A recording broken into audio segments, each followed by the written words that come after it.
ទូទានផ្លែឈើនិងអាហារទាំងនេះជួយឲ្យមេជីវិតឈ្មោលមានគុណភាពការជក់បារីនិងការប៉ះពាល់ជាមួយនឹងពន្លឺព្រះអាទិត្យច្រើនពេកជារឿងមិនល្អចំពោះមេជីវិតឈ្មោលបើសិនជាអ្នកពិតជាចង់ឲ្យមានមេជីវិតឈ្មោលដែលមានគុណភាពមែននោះចូលបង្កើនការទទួលទានអាហារនិងផ្លែឈើខាងក្រោមនេះផ្លែឈើស្រស់ៗផ្លែឈើជាអាហារដ៏អស្ចារ្យព្រោះវាសម្បូរទៅដោយវីតាមីន C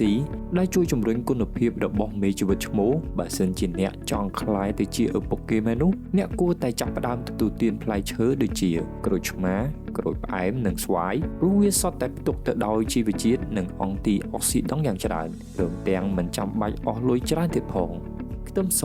អត្ថប្រយោជន៍របស់ខ្ទឹមសមានភាពល្បីល្បាញជាយូរណាស់មកហើយប៉ុន្តែការស្រាវជ្រាវជាច្រើនបានបង្ហាញឲ្យដឹងថាវាមានសមាសធាតុដូចជាថ្នាំសម្រាប់អញ្ចឹងព្រមទាំងជួយបង្កើនចលនាឈាមរត់ទៀតផងត្រីសម្បូរទៅដោយអាស៊ីតខ្លាញ់ត្រីអាចជួយឲ្យអ្នករឹងមាំនិងបង្កើនសមត្ថភាពមានកូនបានទៀតផងត្រីមានផ្ទុកអាស៊ីតខ្លាញ់ដ៏សំខាន់ដែលជួយធ្វើឲ្យឈាមរត់ទៅជុំវិញប្រព័ន្ធបន្តពូជបានប្រសើរនិងបង្កើនគុណភាពនៃជីវិតឈ្មោល